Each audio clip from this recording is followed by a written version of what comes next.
Right, you guys, make sure you like this video and subscribe to Mike's, okay? Make sure, if you don't subscribe to Mike, you're gonna have a fat forehead and a big hairline. Well, I'm with the guy Max inside. Subscribe to him, make sure you do still. Best content coming out. You know how it is. Hello and welcome back to another live, people. Welcome back to the YouTube channel, people. Make sure you are smashing the likes and subscribing if you are new. And welcome back to the Claret Royal Blue Show, episode 12. 12. Yes, 12. And I titled it 11. I corrected it. Don't worry about it. It doesn't matter. And I corrected yesterday's show with Prime. It was episode 12 as well. So I said it was 11 because I thought this week was 11. That's the problem when you have so many fucking shows. But, Melon, how you been, man? How you been? I've been good, man. I've been good. Since the last show, a lot of things have happened. So, yeah, I'm doing fine. I'm doing fine. I guess that makes two of us because we actually won a game for once. So. Wow. Yeah, I'm fine, guys. I'm fine. I'm not complaining. Well, This is now, weird. yeah, I know. I know. Like at some point where people like expect you to complain, like I get it. But when it's like every week, like life is just taking a piss out of you, like almost. It's like. So that's why it feels a bit chill. It feels a bit chill to be like, I actually won this weekend. Like, and it's not even like I get to enjoy the win. It's more relief because we're still 18. Like, we're still in the bottom three, so it's like can't really enjoy it that much. But like, I get it. It's more relief. I hadn't seen a home win since February, so we're coming up to the end of the year. Like people ask why am I It's complaining? November. I know. We won start of November, so like two home wins in a row, maybe please. No, okay, now you're asking too much. Yeah, I'm asking for way too much. We got AJ back so much free from relegation nightmares. Yeah. Then I can play the fucking Meek Mill tune. Used to pray for times like this, to rap like this. Survive relegation. To survive like this. Oh fuck my life! But wasn't the only team that obviously played. Obviously yesterday, they upped the prices of carrier bags. Again, they used to be free. Now they're 2-2. So what the fuck happened there? I'll be real, yeah. Like, obviously people don't know we're in a group chat, of course. And I was looking at the chat, I'm like, why the fuck is? Why I was just thinking, why the fuck you talk about carrier bag like they're a threat? And I was thinking that in the chat. I was thinking, what's going on here? And then I've got on my phone. I've just finished like a Max Reacts. I go on the game and I'm like, what do you mean 2-2? I didn't see one goal. I didn't see one goal alert. I didn't go on socials, nothing. I put on your watch along and I put on Lewis's watch. I'm like, what's going on and what's the thoughts? What's the score saying? I'm like 2-2. Let me tell you this game. And I'm seeing like last 20 minutes of the game, like I'm seeing Enzo Fernandez just spam. I'm seeing just a bunch. I'm seeing like a 3-1-6. I'm seeing like players on one side, players on the other side. No one's really vibing. It's like STDs everywhere to a party. That's how I compared it to what I was seeing. It's just the players didn't turn up from what I saw, but that was the last 20 minutes. What was your perspective? I want to say two things. Big up to Karabakh because they did play well. I think they're a team that can go much further in this tournament than people would probably give them credit for. In terms of the league phase, the standings, they are a very good team, very well drilled team. Their manager has been there for 8 years, I believe. So they're a good team. They're a really good team. And there's also another thing that I need to point out. I'm not sure exactly how spot on it was, the stat, whether the stat, I'm remembering the stat correctly, or whether the stat is actually completely true, because it seems a little bit exaggerated. But it said that the ball was in play for 42 minutes of a 98-minute game. What the fuck? Throw-ins, corners, set pieces, penalty. Like, goal kicks, especially. I remember like because I was drinking actually, and I'm just like, yeah, this game is bad. I can't be us doing this shit sober. But it ended up being like towards the end, I think the 75th minute or something, they get a goal kick. I think Enzo Fernandez gets it on his left foot, tries just palming it into the bottom corner, and then Liam Delap blocks the fucking shot, and it goes out goal kick. Somewhere late into the game. And that goal kick happened pretty much on the minute mark.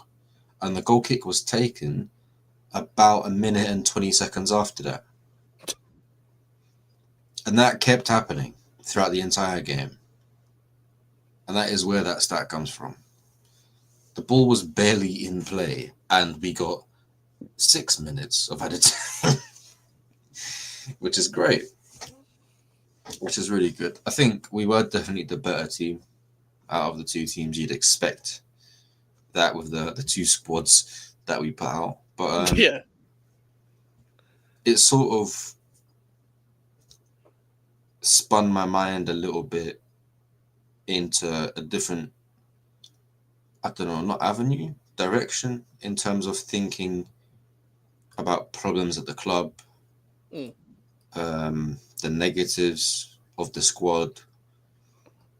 And the main one was a mental issue. The main one was, for me, that this squad has a mentality problem. Right. Maybe a mentality problem, it may be a mental problem, but there's a way in which Chelsea go game by game, and I think they assess themselves based on the quality of their opponent.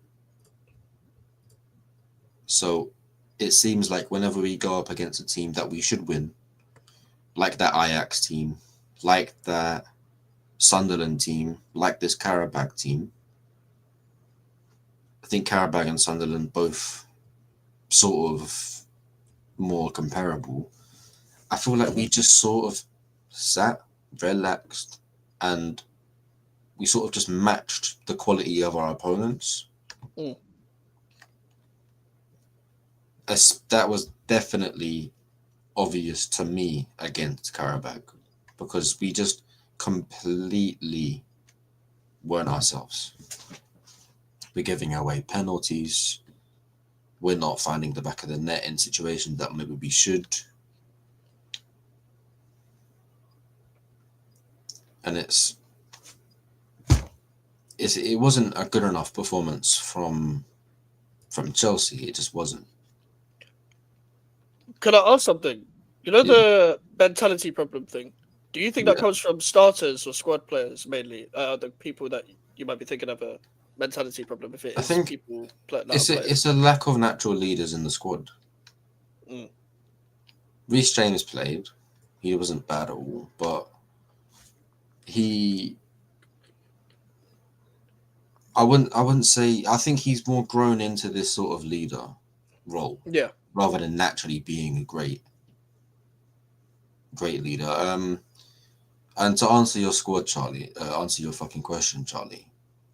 We've won it twice. Relax.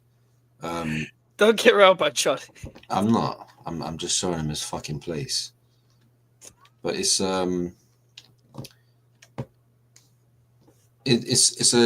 problem. It's a problem, I think, with not with the starters or with the under-19s, whatever the fuck we've got going on. It's a problem with what we don't have with both of those squads, and I think it's someone like a Chiellini. If we had Chiellini, we'd win the league. You know what I mean? A leader, someone that's good at centre-back. We just need someone like him. I don't think right now available to us, we can find a player in Europe that will get us there. It's quite a difficult thing to find someone that's really good at defending in this modern day and can lead, especially the defending part. But it's a very young squad. It's a very inexperienced squad, and I think talent-wise and ability-wise, a lot of the time they really impress me how good they are for their age. Esteval, I think he might have turned 18, arguably man of the match, got a goal, really good. Andre Santos, whenever he plays, he's good. And even the starting players, other than our fullbacks, they're 22, 23 years old. So, ability-wise and age-wise, I think it's extremely good. It's a very impressive and positive thing to see and be able to see consistently. It's just a problem where we don't then have that leader to set the standard to make sure that we play X way against Tottenham. Really positive, really good, forcing them into mistakes, really intelligent, really high quality, and then do the same thing to a lesser team in midweek. We don't have that player or that leader in the squad, that John Terry, that will make sure that the quality transfers between A team and B team. Yeah, I get that. It's a mentality problem at the end of the day. Yeah. I think it's like, I get what you mean by the Reece James thing about growing into a leader rather than being a natural leader as well, because like I can see Reece James as a leader, but I can't see any player in your team being the guy that's like, this is the fucking standard of this club here. I will slap you, sort of thing. Like, you know what I mean? Like, whereas like I can see there's leadership in like an Enzo because of his experience. I can see there's leadership in like a Reece James because of who he is. But in general, especially with great teams, you need not just one captain, but like a few people that are just below that captain that could be captains if that captain was in there, if that makes sense. But you still need the standout guy. So, like, for example, you've got the guys that are probably just below the captain, but you haven't got the guy, like you said. Like, imagine like if you had a younger Thiago Silva, of that ilk right now, a more mobile, more fast or whatever.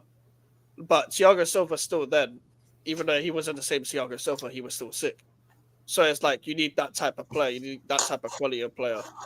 If Thiago Silva pretty much didn't get a free bus pass, then I'd love him. Yeah, like Thiago Silva was that guy. You need that kind of player. Well, it could be even in midfield. It could be in defense. It could be anywhere. You just need him on the pitch. Yeah, Right. And typically it does happen with wingers. I can't really name any winger captains. Like we've got one, but he's a leader by example rather than a leader. He's a great representation of the club. He stepped up as a leader rather than, again, like Reece James, he stepped up as growing into one because you are now the captain rather than you are naturally a leader. Like nobody thought Owen is. You know what I'm thinking? What? I'm thinking, let's get Harry Kane. I want to buy Harry Kane. That's what. In January, Harry Kane. It's going to take a lot. It's going to take a lot. Like a money. lot. I don't care. He's 32. He's 32. He's a leader by example. He's well enough experienced in the Premier League, of course, with Tottenham.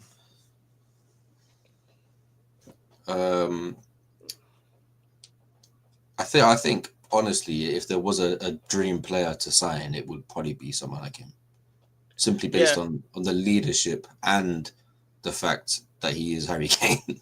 Yeah, like imagine Kane like obviously it's amazing team talks as well. Fucking pass, scores. You play like that against Tottenham, you need to fucking do that against Karabakh. I don't know why he randomly said skulls in the middle of a team talk in that documentary. Just like fucking pass skulls. Like I might get the clip. Because that clip was hilarious. But like, no, I know what you mean though. Like it would take a lot. Like it's something you should be trying to do at least. But someone of his quality for sure. Yeah, like there's not really many players of his quality, to be honest with you. like just how good he actually is and how good he how he's aged better and better in my opinion. It might just because of the team and the football, like some of the best football he's probably ever played in his career. To be honest with you, like Probably. I mean, it's all about the partnership with him. It's something that I've noticed.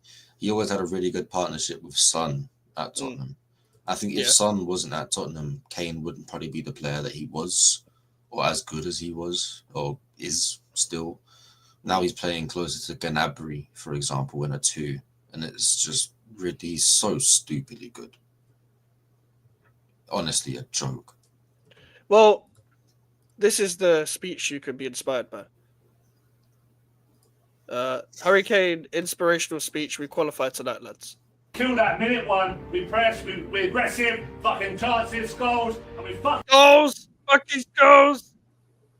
kill that minute one. We press, we aggressive, fucking chances, goals, and we fucking kill them, man. We fucking qualified today, lads. Yeah. We fucking qualified.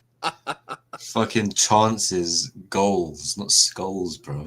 No, it sounds like he's saying skulls. Yeah. Skulls. Skulls. No, that sounds like skulls more than goals, bro. He's got a speech impediment to the level. Yeah, he does definitely, bro. Bro, he sounds so foreign, man. Like, I understand bare different accents before I understand Harry Kane. I understand bare different. I understand patois more than Harry Kane. I promise you. I understand like fucking. What's another man? I would understand fucking an Argentinian speaking Spanish before I understand Harry Kane. Mm-hmm. Like, I promise you. Like, he great leader though. We could do it with Winston Reed at the back. Like, Winston Reed's another one though, injury prone. Good player though. The only thing Enzo showed he could lead is like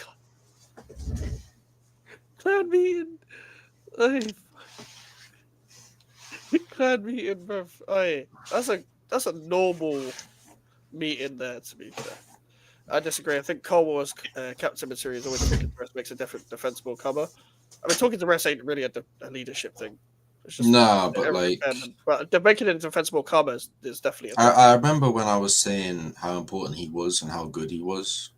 I got clowned on. I know, but like at the time, we all criticized him afterwards when he was shit at it, including yourself then at the time. So it's kind of like whenever Cole was bad, I'd be the first one to say he was bad.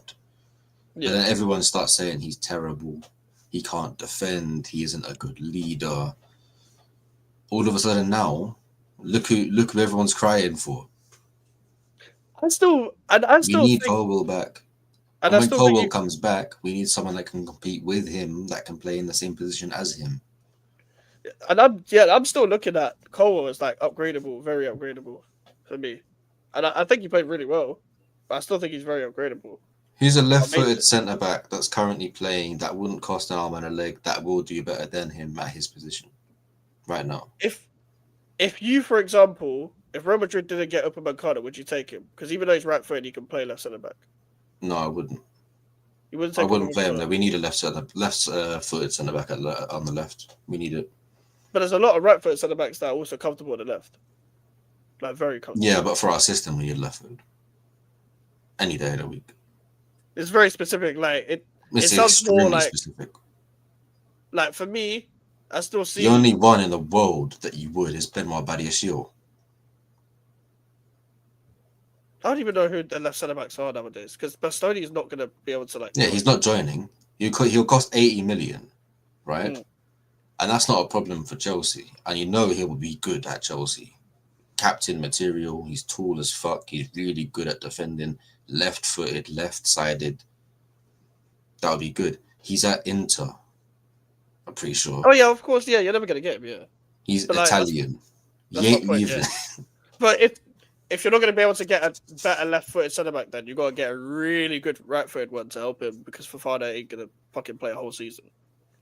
Yeah, exactly. That's a crazy voice crack. Like if everyone is fully fit,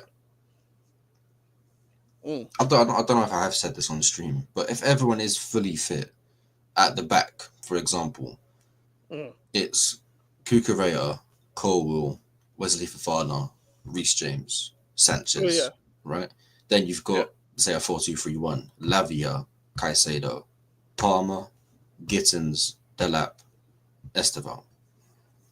There's a bunch of things you could circle. There's a bunch of things you could circle out. There's a bunch of things you can put an asterisk next to. Esteval is young. Can Wesley Fofana play that many games of the season?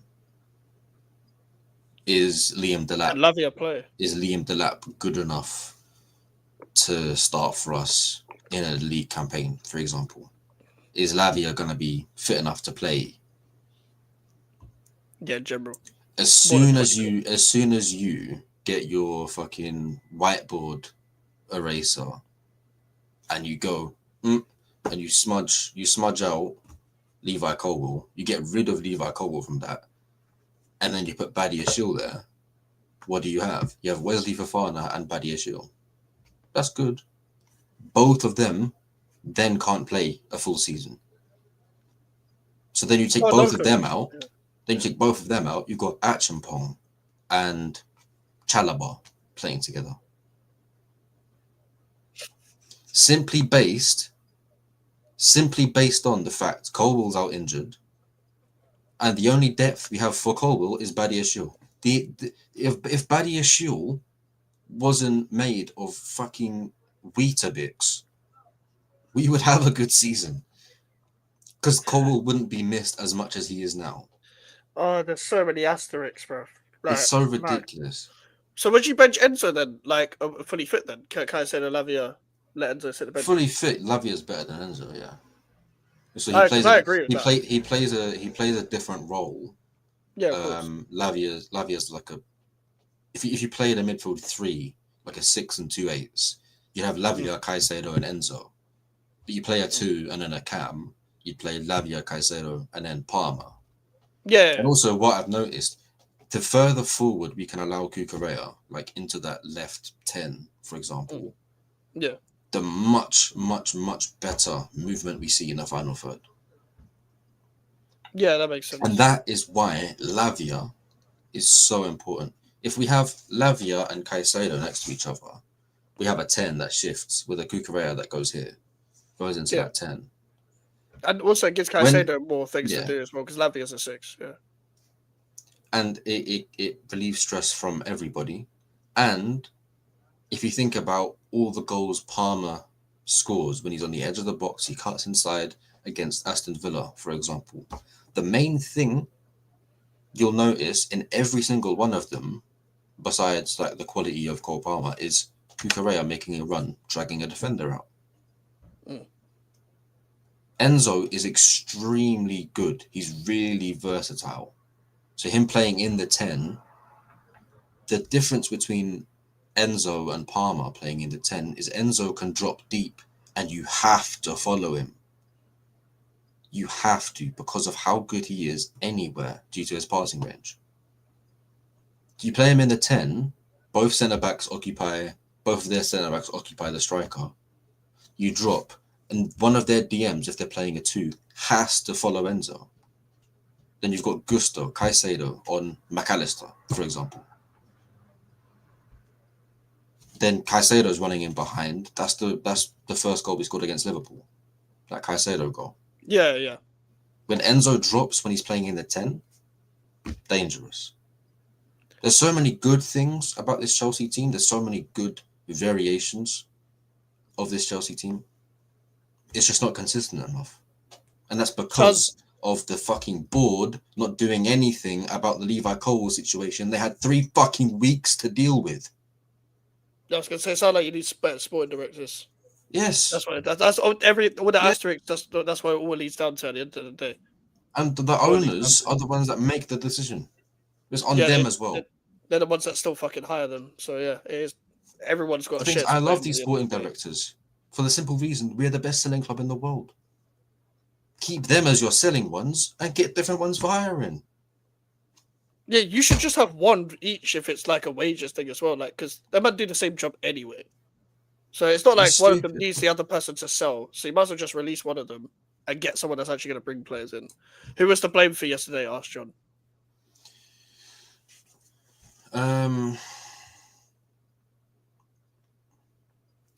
To blame?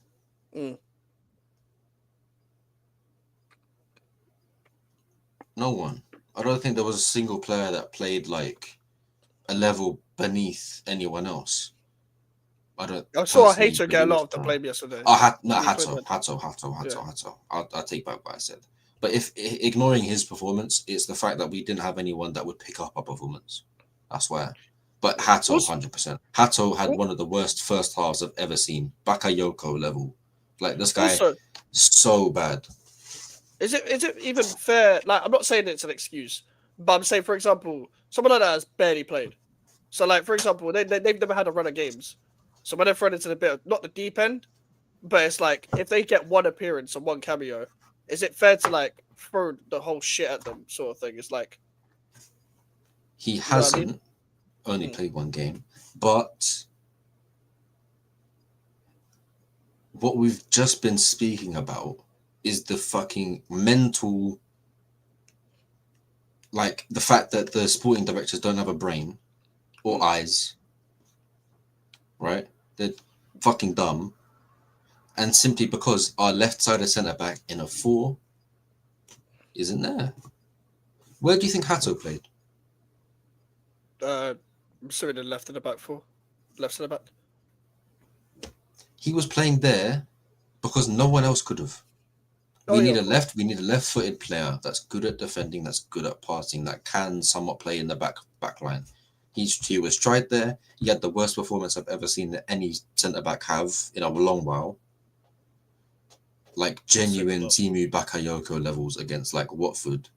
Like, he could have probably been sent off in the first half. I just realised his name is Timu. That's funny. It's Timu of, like, the most French Timu. Like, Tiemoue. Like, what the fuck is that? Timu Baku. Fucking weird guy. Bakayoko. It's so bad. He was genuinely so terrible yesterday, actually. Playing like a left centre back in a 4, right? And we need someone that can do that. Like a replacement for Levi Colwell, maybe. What? Like, what? Yeah, you probably need one of them, mate. Probably need one of them. Simply not having Colwell has led every single negative thing that we've had this season. Every loss has been by like 1 goal. Like Sunderland. You think Sunderland would have happened if we had Colwell?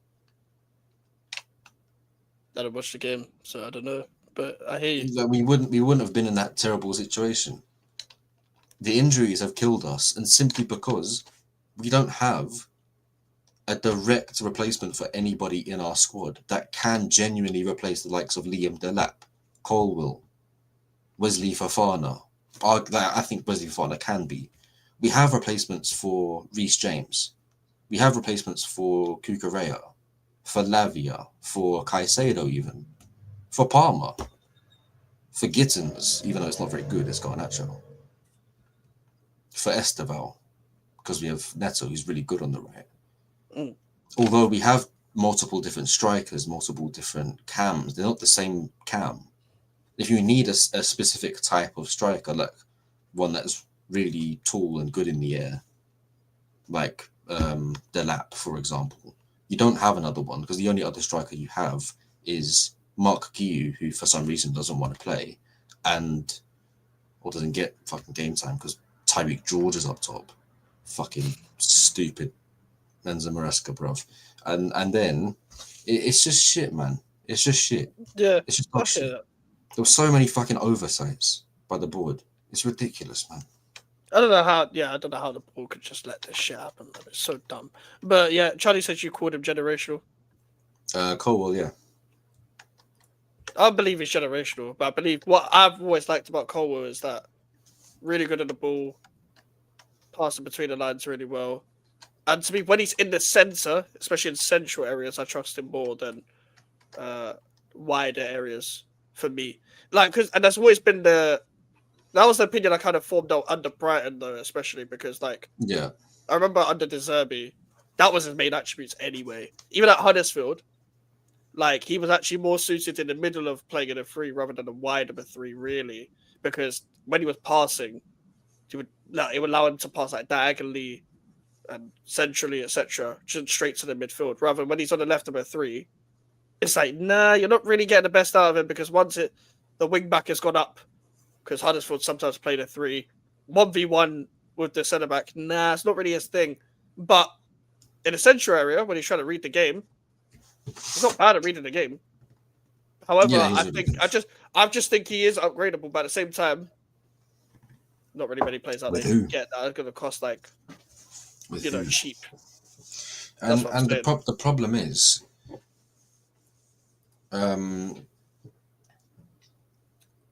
with the it's the managers as well. It's the manager ID and the manager scouting from the ownership, right? We had Potter, which is terrible. We had Poch, which is genuinely awful. We finished 6th that season, and the entire time that season we finished 6th under Poch, we was 11th until April. We was 11th. The entire season we was in love with the number 11 for no fucking reason. Like we're Stranger Things fans, bro. Like, what are we doing? Moving like a nonce, yeah. Yeah, moving noncy. Just 11. That's gonna get clipped. So anyway, that's what it was, right? So for 2 whole seasons, the development of our players and our club completely diminished. So what happens when you get the Brighton and Monaco guy? Try just invested into young players, bro. That's stupid. It's like, I hate this youth centre shit. Like, I hate the whole youth centre idea. It's like, bruv, what do you expect in a youth? You see, if there was like, you see in school, if you just left the kids to do their own thing for an hour, you don't think someone's gonna like end up like punching each other up? Like, you can't leave kids on their own. Do you know what I mean? Like, that's what I mean. You need a leader. You need at least a supply teacher. That's why you need a youth, not only a youth project, but like a youth worker. Yeah, exactly.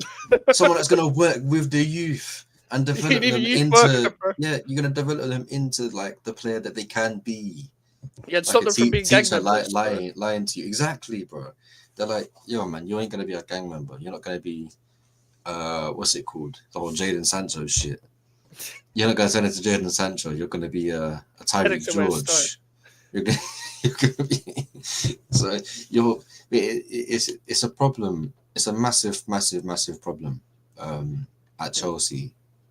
It was a massive problem before we got someone like Enzo Maresca. Huge problem. Yeah, the thing is, Maresca's the youth worker, but the problem is in the youth facility that is working in is like, you've given me an extra table for the kids, but you haven't given me an extra chair. So where are they meant to sit down? You know what I mean? Like, that is overpopulated in the youth centre. Everyone else is sitting down. But there's more kids here. All right, give me a table. Some of them have different classes on different days. Yeah, but they've given them an extra table, and the kids can't sit down, so they've got to sit down on the floor. Or sit down on the fucking table. Like, that's the... Bro, Maresca's the youth worker is going to try to, like, turn these guys into, like, proper, like, normal civilians. Meanwhile, in 2 years, you might see this guy end up becoming the next Quengface, bro. Like, but on the streets Quengface, not music Quengface. You send him to the next Hotspur cave. Like, you know what I mean, bro?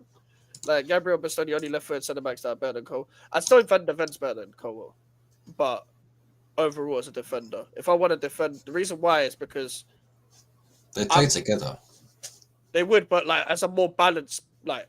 Imagine that as a 3: Cole, Van der Ven, and then even Romero Fofana. Yeah. That's a cold 3. That is it. That's a great 3. But what I'm saying is like, not Kevin Dancer. No. I don't want to say package because that's a why. But the whole overall attributes put together.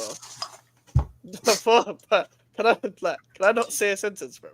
But like Van der Ven has better overall attributes together. That's a crazy sentence. You say that, yeah, cool. I see. Yeah. If I said the original one, yeah. I prefer better overall, and then you're doing this as well. Like, what's going on? Nah, because I'm autistic, so I've got to like articulate myself with hands. No, best 11 is Sanchez, James Fafana, Cole, Cucurella, Casado, Lavia, Palmer, Pedro, Delap, Neto. João Pedro on the left. You're Uh, bugging. nah, I think he means in the 10. It's like Palmer on the right, Pedro in the 10, Delap up front, Neto on the left.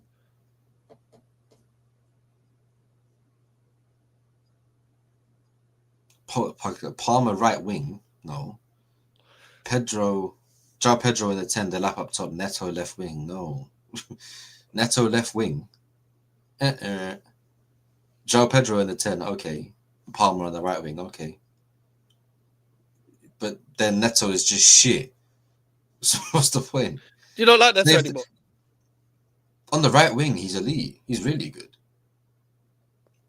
Like, I'm so happy for that right wing. Neto, and then Estevao and Neto. That's good competition. Someone that's slightly older, someone that's very good potential in Estevao. Then the right side, that's just leave the right side there. Then in the number 10, you've got Palmer and João Pedro that can both play there. It's just a problem that the only two strikers we have are Mark Guiu, who should be on loan, and Liam Delap, who is good, who I like a lot, but is it good enough for like a Prem? No. No, he should be the backup to someone else. We've discussed it before. And then on the left side at that point, because Neto's already on the right, you've got Jamie Bino Gittins and Garnacho. But big up to Garnacho for coming on and getting a goal. Other than the goal, terrible. And it's pretty much exactly what I expected. He couldn't, like, how as a winger are you not fast? You can't dribble. You can't, like, safety pause, beat your man one-on-one. You can't shoot, really. Yeah. Like, he's right-footed and he's only scored with his left foot, I'm pretty sure. I don't know, like, this guy is the most autistic spectrum player I've ever seen in my life. And he's playing in a project with, like, genuine identity as well. Like, I can see the process and the progress, right? I can see what's happening at this football club. I can see all the jigsaw puzzle pieces going together. There's something that's going to happen from this Chelsea team that is going to be better than anyone else would have expected. It's going places. And then we sign Garnacho. Like, you know what I mean? It's just dumb, man. Yeah. But by the way, big up to Alfie for the raid, but also big up Bayern View and True Gooder for the raid as well. Big up to you guys every single time. Yeah, get the likes up, people. Get the likes up. Melon's link is in the title as well, people. So make sure you're subscribing to Melon.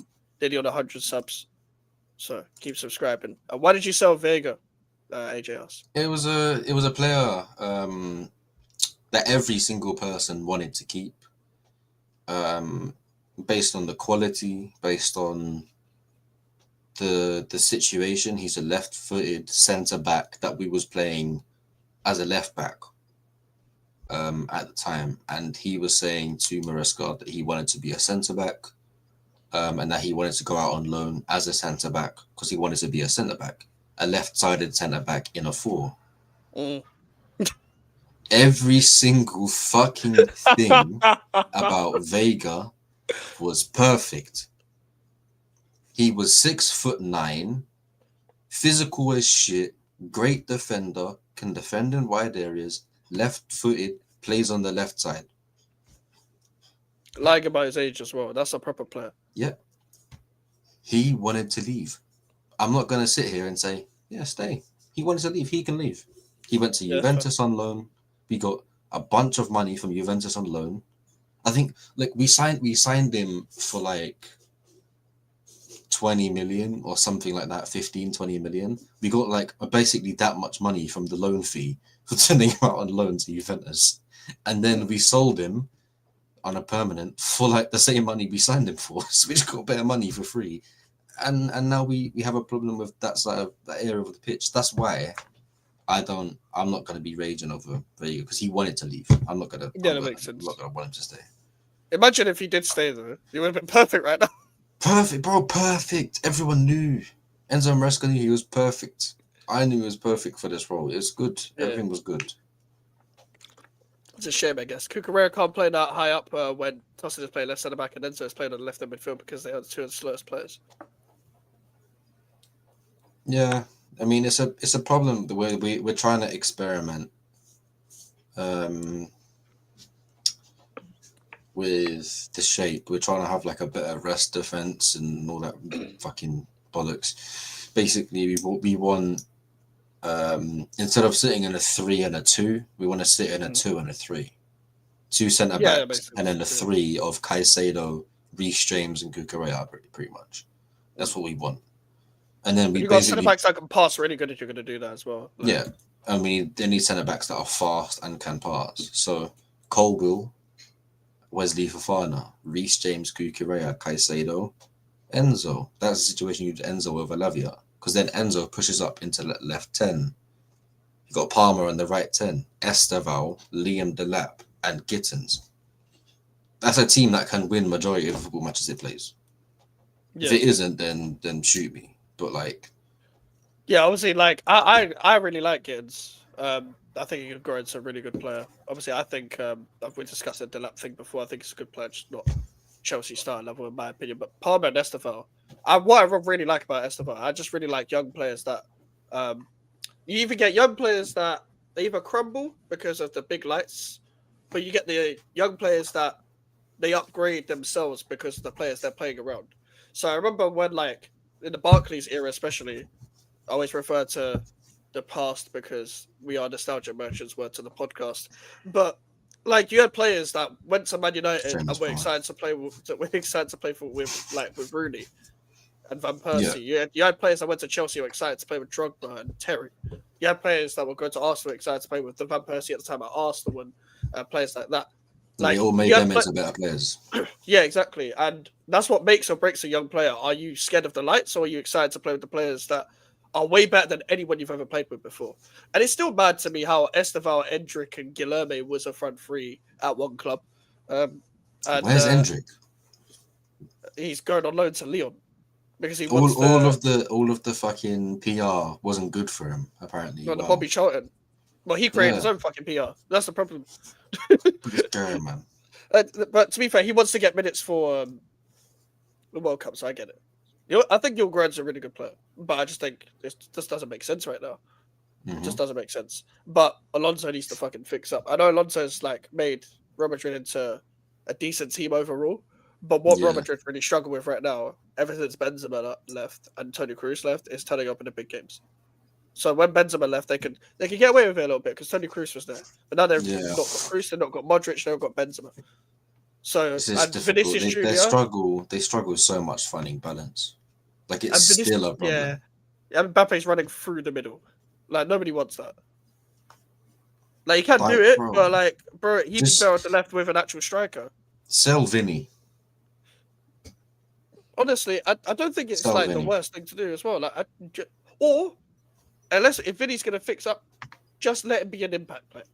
He's not. He wouldn't. And it sounds mad, isn't it? Vinny being an impact player, but at the same time, this is fucking football. Get an actual striker that can link up with Mbappe, like a Giroud type player, and get Mbappe on the left hand side, and let Vinny come on.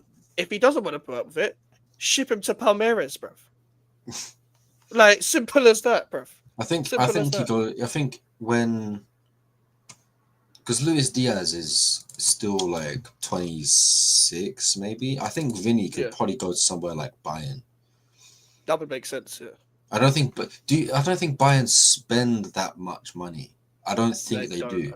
I don't think so. But they spend a fuck ton of money on wages. So that would be a massive incentive for someone like Vinny to go there. I think that will sort a lot of their issues out. Yeah.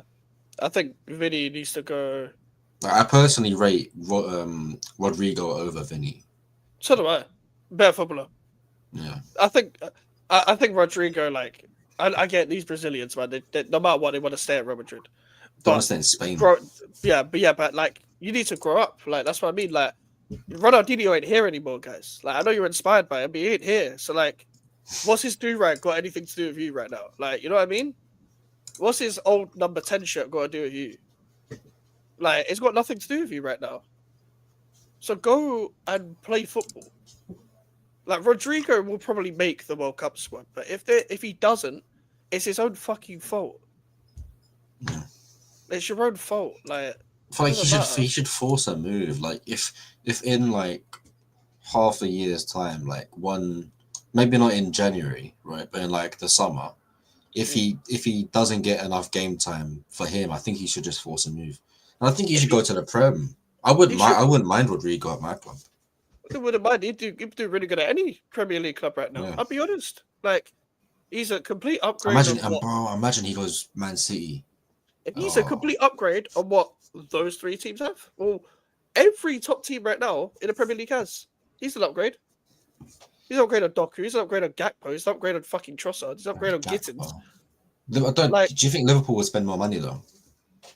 They probably want to sell. They're going to be linked with Semenyo anyway, so you might as well get Rodrigo. Get Semenyo and Rodrigo and then have the same fucking problem.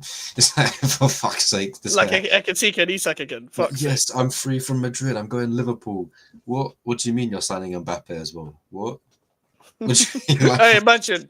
Hey, there was a player like that. There was a player that like that recently. That you know who it was? Fucking Moussa Diaby and Leon Bailey, bro. Leon Bailey must hates Moussa Diaby. You know, he left the Leverkusen and Diaby followed him, bro. And then Diaby got sold like a year later. So Bailey's and then you got loaned to Roma, bro. So they both left. Ridiculous, bro. It's so dumb. There's a 0-0-16 in the Prem right now who was bought for 50 million from another Prem club to another. That is Alanga. Well, to be fair, I don't think anyone expected Alanga to score. But goals and assists aren't really his thing. No, it's just running. Literally. Like, it's literally all it is. I thought Alanga would go Tottenham. Well, honestly, like that'd be like having another Brennan Johnson. Another fucking goodness. Literally, just runs into space and that's it. Hey, that's the thing. Alanga suits Newcastle stylistically, but you're not got the quality. Like, he was very frustrating. Like, you know when a player uses both feet, but they're just not that good. Like, they're just like you can use both feet, but what do you actually do? Like, it's like they started. You know, in football, when you realize, oh, my left foot is really shit at doing anything, bro. So I'm a practice with my left, and then he just forgot about his right foot, and then his left foot became better, and then he's like, oh, I need to train my right foot. That's all he's done. That's all he's done. He's a Dharma Traore without creatine.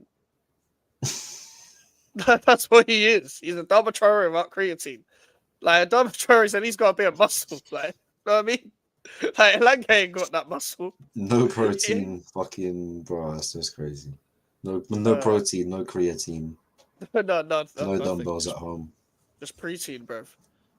Did Karabakh deserve those goals, man? Well, they got a penalty for handball, and it was like a ball to handball, whatever. Certain games it's the Champions League, so there's different ruling. Oh yeah, of course. It was a penalty. They scored the penalty, fair enough. And then the other goal was, I think, a mistake. And then they had a shot. It's come off the post, and then pause. And then another guy ran into the box and did a really good finish. To be fair, I think both Karabakh goals were deserved. Fair enough. Blame the board instead of care. The centre back, they look for internal solutions. Yeah, that makes sense. Internal solutions, like playing me at centre back. Like, come on, man. There's no solution. Just some random fat guy that's an alcoholic in Matthew Harding Lower. Just like, yo, get your bib on, fella. Go on, quick. And that's the thing. I always see people, at least one Chelsea fan a week, retweets the Enzo Maresca quote of needing a centre back. I see it every time on my timeline. I'm like, wait, he did call out for it. So literally, it is what it is. We all saw it. Yeah, the youth project could be successful only if you get the best out of the best, like PSG, not Garnacho and Gittins. I hear that. Because like, I respect Gittins though. Not Garnacho. I like Gittins. I like Gittins a lot, but it's like, imagine you've got Gittins and someone else better than him, sort of thing. It would take the pressure off him, and then it wouldn't get so much hate. I feel sorry for the guy, I'll be real. Because I think he's a good player. Obviously, he should have done better. That miss against Tottenham, that was horrendous. But he saw his name in lights. I hear it. I've been there. Who, I've been there. No, Gittins, you remember that miss against Tottenham? That right the Oh. enemy skies it. Like he should have done way better. Don't get me wrong. But No, at the that's same just a time, miss, he saw his bro. name in lights. He saw his name in lights. I hear it. That's just a miss. Like we completely dominated that game. Like completely. It's difficult to like most fans would probably not give Chelsea the credit and just think, yeah, Tottenham played bad. Chelsea got the goal. That's all that happened. We made them play bad because of tactics. These men are stupid. So many people recently have completely exposed themselves for watching the game, just like, oh, it's a goal for Chelsea. Oh no. That, like, I've seen so many men do that. They're just fucking dumb. There's nothing going on in here. There's nothing going on. Hey, Jaws, buddy, like it literally. People don't know how to look at the games on both sides. So what I mean by that is like you can say a team played bad and a team played good. Why everyone always likes to think it's black or white. With football, it can be both. Like for me, both at the same time. Like for me, like Thomas Frank lined up like David Moyes. And what I mean by that is he played one winger and 4 fucking midfielders, meaning that the fucking guy hugging the touchline on the left is someone like Jed Spence who is not on the right foot. He's literally on the wrong foot.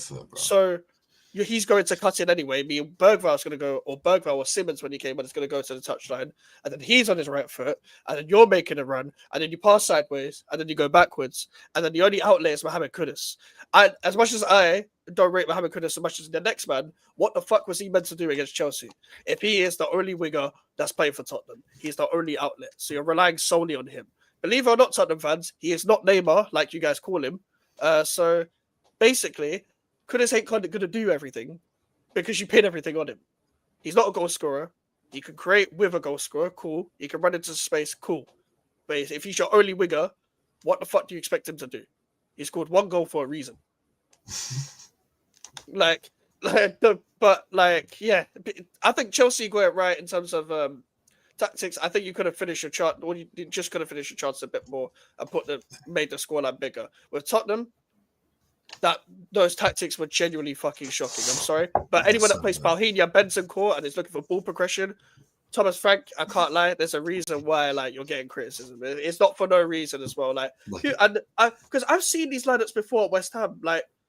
I remember we were going through the same thing with Poch and Moyes. Bro was playing Gallagher in the 10 of the wing for you. Meanwhile, you got Moyes playing Ward-Prowse on the 10 of the wing for me. Moyes was playing, and again, Mohamed Kudus. Kudus was playing in the middle, Paquetá was playing here. Kudus was playing on the right. Bowen's playing up front, but Bowen's drifting to the right. So everyone's on the right hand side, and Ward-Prowse on the left. This is the stupidity I had to watch at West Ham. So I get it.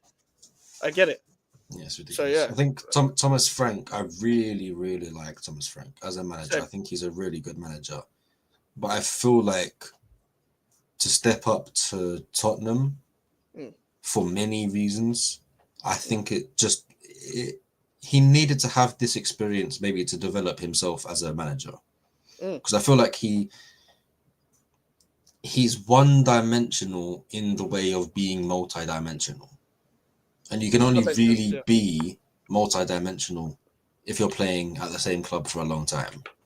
You've developed these players. You develop the idea around the way that you want to play. You either want to sit back off the ball in one shape or another shape, or you want to press them on the ball, play multiple different shapes, whatever. There's going to be teams now playing against you that were playing in the way that you were playing before. Instead of you sitting with a low block and you sitting off the ball, you're the one that has to defeat a low block going up against a low block. It's a different whole world of being a manager when you go from Brentford to Tottenham, simply because of the level of the two clubs. And also, the main thing, I'm going off what you said as well, breaking down them low blocks because people are actually going to sit low against you rather than you doing the same to them, is a perfect encapsulation, if that's the right word, of what you said about being multi-dimensional at a certain type of club, because you could only be multi-dimensional basing it of another team if you're going to be that pragmatic manager. But people got to understand, man are going to do the same things to you. They're going to Thomas Frank, you know. People are going to Thomas Frank you. You are Thomas Frank, people are going to set up in a 5-3-2 against you one of these days. Like, this is what, but he should have done that against you lot. He should have played an extra centre back. Yeah, like, I know Romero was a funny fit, but I think some people thought Paulinho was going to play centre back. It is what it is. No, I thought he would. I had it written down as Paulinho playing as a central centre back because I know he has played there sometimes. But it's like literally, I thought they would have to play in a deep block simply because of how we play against Sunderland. It's like it's the thing that you sit back against Chelsea, you're gonna win. Yeah, because we can't defeat a low block for shit. The only reason why I knew they'll play forward at the back is because I saw Bergvall go on the left-hand side on one of the previous Tottenham games that I watched. I was like, yeah, he's playing Bergvall on the wing. I knew he was playing some 4 midfield, fucking Kudus on the right nonsense. I was like, it would only make sense to play Kudus and Colomboani as a 2, like Mbeumo Tony, like he did in his first season at Brentford. And Frank needs to learn to I can't believe I'm saying this. Frank needs to learn to adapt because you are meant to be the adaptable guy. That's the whole reason why I praised you as well. Yeah. Like that's why the whole reason why I liked a person like Thomas Frank. If he was at West Ham, for example, you wouldn't be coming up against low blocks, so you could be this guy. But you're at Tottenham. You're at Tottenham where you're in the Champions League, you're in the Premier League. You're like, it's different. You're trying to compete at the top end of the table all the time. Yeah. So you need to be the guy that's like either. You basically need to do what Inzaghi does, and this is what I'm saying: play the 5-3-2. But on the ball, you're still passing in between the lines. That Inter team played some good stuff on the ball. Played some really good stuff on the ball. But sometimes they sit deeper. And the Brentford team, they played some really good stuff on the ball. Bro, Ethan Pinnock was popping it around the back. Christopher Ayer is a good technical player. They have technical players. Yeah. Jensen and Yanel. They're good players. But they're all good players because of Thomas Frank's coaching. So, can Thomas Frank coach, like, these high-level players? We'll see. I think he needs to bin off this Bentancur experiment as well, because Bentancur, after his injury, he's just an energy guy that gets the occasional goal. I think he's one of the most nothing players I've watched. So, like, bin it off and let Paulinho do his thing and find the balance next to him. Where does Bergvall usually play? In the 10? I think he's like an 8/10. I think originally he was a 10. Left. Yeah, because originally he was a 10, I think, in his career. But I think it's like when Bentancur was playing there. Yeah, Bentancur was playing alongside Paulinho. It's like Paulinho, I think, needs to wake the fuck up as well. He's been good. He's been very good. That's the problem. He's been very, very, very good. I really like Paulinho. Can he pass the ball forwards? Fuck no. No, yeah, he's a bit of a sideways guy. If he can't, and you're playing next to fucking Bentancur, then you're fucked. If you've got Bentancur and Paulinho starting next to each other, there's no point playing the game. You've lost. The whole point in football, right? I'm gonna say something that's so revolutionary. Is you look towards the goal and you pass the ball a bunch of times until you can physically have an opportunity to hit the ball as fast as you can past that thing in goal called a goalkeeper and score, right? Yeah. The whole problem is that as Paulinho, you're sitting and you can't pass forwards. The guy that's playing next to you can't pass forwards as well. Like, you have to skip the midfield every single time if you want to play forwards. And that's such a problem. You need some like elite driver of the ball if you're going to do that as well. Like, if you're going to have someone that's Patrick Vieira to save them, like, they need Allah to help them, bro. Because what is going on? Bentancur and Paulinho. We'll just play a 4-2-3-1. Play a cam that can drive with the ball. I mean, they're meant to have one, but that's another conversation for another day. I'm not going to write essays. I'm just noticed the average Spurs before average Frank tactics. Oh, trust me, I know. Do you know what's so funny? I've actually watched quite a few Spurs games this season. I thought you guys actually played well against Monaco. Just didn't finish your chances. I didn't watch the Villa game. Even the game against us, they didn't play well. They didn't have to, but they didn't play well. They were looking for the crosses a lot. So I remember having a conversation with Elijah on WhatsApp at halftime, being like, where the fuck is this game going? Sort of thing. But I'm like, you'll score. Because it's West Ham. And they scored from a fucking set piece and then Thomas Suchek got a red card. So cool, whatever. But I knew we were going to lose that game. And it looked like they were just trying to find a cross all the time. It's like away from home. They are way more suited to playing away from home. They can play like that away from home. But at home, you can't play like that. Cool against Copenhagen 4-0. I didn't watch the game, but I expected you lot to beat Copenhagen. Yeah. Great goal from Van der Ven, though. Fantastic goal. Yeah, really good goal. But they've got something there with the defense. Everything forward, though, need to build size. Yeah, the defense is good. They need to have some form of cohesion. And the Frank needs to dedicates a proper lineup that's going to work and just play it week in, week out in the Prem, especially.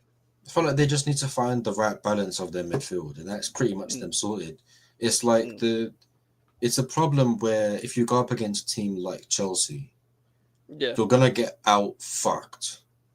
Basically, every single part of the pitch was completely dominated by Chelsea. We limited. Bro, how the fuck are we sitting in your half and Caicedo is winning the ball on the edge of the box? He won the ball off of Van der Ven. He ran for 3 players. It's like, what the fuck? Like, he genuinely is so good. And it's like, when we sit back, we're like, yeah, man. Tottenham players in their midfield just mark themselves. They just stand next to their midfield saying, don't pass to me, mate. Don't pass to me from their goalkeeper. Don't pass to me. And then we've sat on the right. So on their left side is completely covered. They can't pass to the fullback. They can't pass to their right back. They can't pass to Van der Ven. So every single player, apart from Danso, is marked. So you have to play it out to Danso. What can he do? He can't pass. He can't do shit. So he's forced to hit it long. Danso looks like Rams. Either Sanchez, he hits it way too long and Sanchez claims it, or our centre-back claim it, and then we just build up again, and then we have the ball. Danso looks like a Wailing Martin from Barking 70. He looks like that guy, bro. Rams. That's what Danso looks like. Every time I look at Danso, I just think Barking. Barking at 7 in the morning is like genuinely top 3 worst. Why linking a girl from Barking and linking her at 7 a.m. That's not a good thing. You seen that guy on the bus, like, what do you mean Barking? What do you mean Barking? Just what do you mean 7 a.m.? 7 a.m. What the hell? Hey, the way that song used to get hate, I remember Lily Allen tweeting, why are you tweeting that you're linking a girl at 7 a.m. in the morning and it's showering? It's like, I hear you still. I do hear that, but it's just a tune, man. Just it's not that deep. If I looked at your lyrics as well, Lily Allen, I'm sure some shit don't make sense. Like you know what I mean? Why are you linking a girl at 7 in the morning? Yeah, I can't lie. She can wait. Like I'll be so real, and that's the only time she can make it. She can wait. Bro, I'm at work by then, bro. yeah. Imagine I want to link you at 7 a.m. on a Wednesday. It's like I've got to jump on a Wednesday. Then, like imagine on a weekday, I've got to jump in. The way we play is jarring. I have to explain to you, man, in the chill session. I've had to argue with other Spurs fans about the way we play. It makes me feel like a nerd. We were average against West Ham. You might always fold off the one goal, exactly. And that's the thing, it was by a fucking set piece as well. It's like we weren't actually doing that bad open play, just maintaining Tottenham and just passing sideways. We weren't good, don't get me wrong, we were terrible. But it was like, defensively, it was like, okay, cool, whatever. And then as soon as one goal went in, it was like, okay, we're going to have to open up now. Then Graham Potter, the slag, decided to just pass sideways still. And then Souček decided to get a red card. And Bergvall, a.k.a. Justin Bieber, after the Diddy sesh, decided to score. And then we lost the game. And then, that's life as a West Ham fan for you. But Tottenham haven't really looked very convincing in many games, to be honest. But you'd imagine that they'd play better in teams that would give them space. But at Tottenham, you're actually going to get done the opposite. You're going to be the team that barely has space because teams are going to sit back against you. Prediction for the weekend: Chelsea Wolves. They ain't got a manager, lad. Oh, they sacked their manager. Yeah, Vitor Pereira's good. They were linked to Gary O'Neill again. They were linked to bringing him back, and then Gary O'Neill said no. Luckily, and do you know what? For Wolves fans' sake, thank God he said no. But they linked to Erik ten Hag, who was also approached by Ajax today to bringing him back. I know Zach Heitlinger's got fucking sacked. I thought it was going to be the Chelsea game that got him sacked, to be honest. But yeah, also linked to Michael Carrick, but I don't know if they're going to get him. That'd be stupid from Carrick. Do you guys like Michael? Do you like Michael Carrick? Carrick's a good As a manager, manager. but I would say he Was needs he to at go to a Middlesbrough? high. Yeah, but he needs to go to a high-end championship club again and just get promoted because he had a good squad with Middlesbrough. We had Chuba Akpom, we had Aaron Ramsey, Leicester. the younger Aaron Ramsey, Isaiah Jones, etc., Hayden Hackney. But the problem is they can't continue to capitalize on that because some players are on loan and they go back to their permanent clubs, and some players just get pipped. Like Akpom went to Ajax straight after that. So it's like, what the fuck were they meant to do? They ain't got a budget to keep doing that. But he had to be sacked because Middlesbrough are now second. So they had every right to sack him. But he needs to go to another championship club. Yeah, Wolves it's at home, so we should be a little bit better, a little bit more composed than we was away in the Carabao Cup. Of course, we already won 4-3 against Wolves this season. But I'd say 2-0. 2-0 Chelsea. Makes sense. I don't see you dropping points in that game. They ain't got a fucking. I don't even know who their caretaker is. It used to be a guy called James Collins who was their academy guy. I don't know if he's gone back there. Honestly, if I'm Wolves, I mean, I would have got. You probably should have got Nuno, mate. I'll be real, like because he's your guy. He's not my guy. So probably should have got our manager when he got sacked from Forest. I just sacked Pereira earlier, but then again, we would have had fucking Bilic or some shit. Yeah, he lasted ages, Pereira, at his job.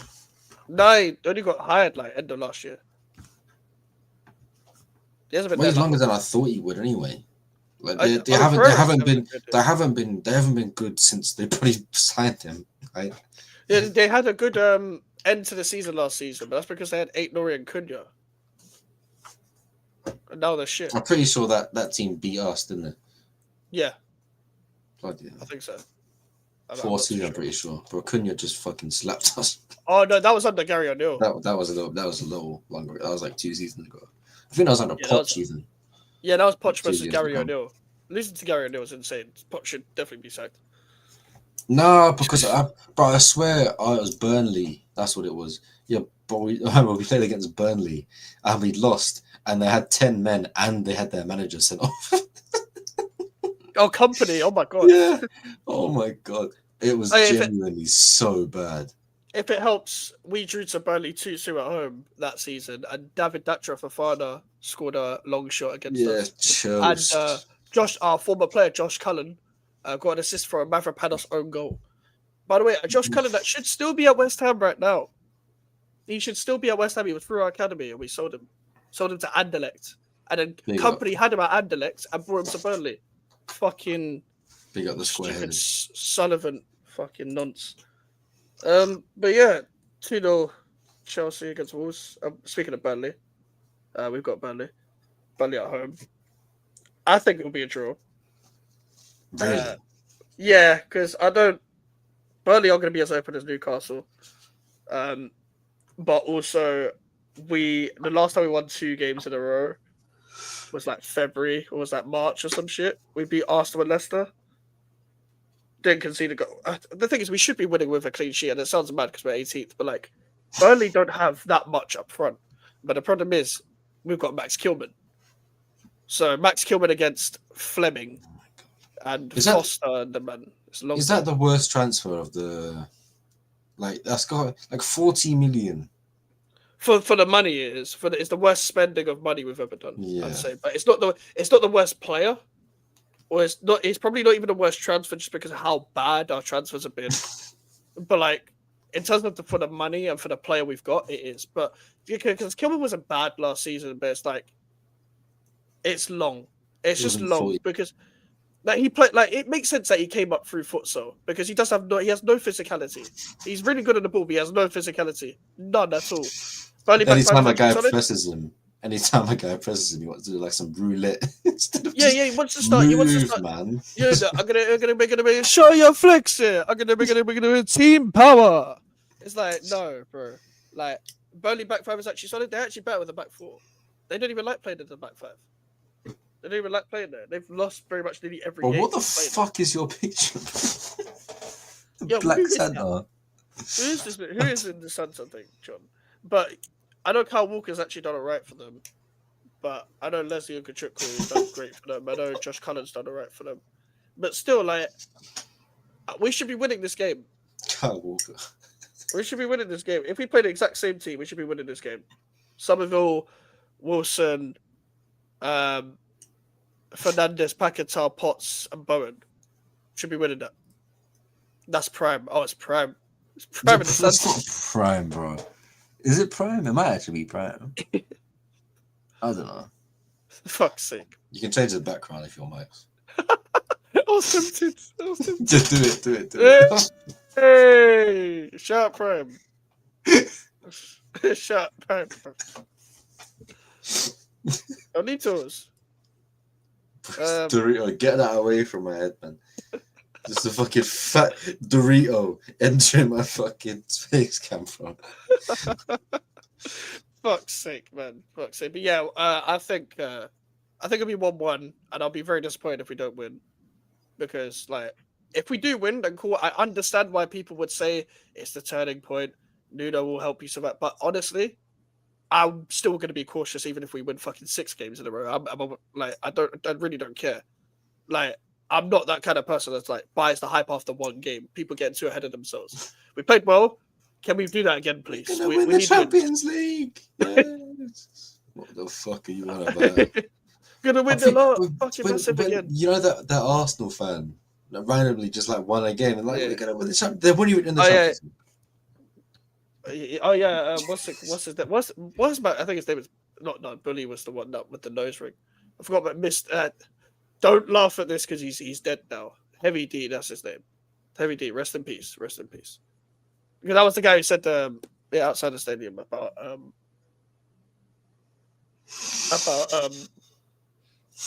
we're gonna win the Champions League. Yeah, rest in peace. Yeah. Keep smashing the likes. Mum's kind of homeless. Shut up, man. That's what you're doing. Oh my god. Okay. Why are you crying, bro? I'm gonna end the stream there because I think we talked about everything. So yeah. Make sure to smash your likes. Make sure to subscribe if you're new. Social media is in the description. Want to follow me and email for inquiries. Subscribe to my link is in the title. Trying to get to 100 subs. And yeah. Take care and peace.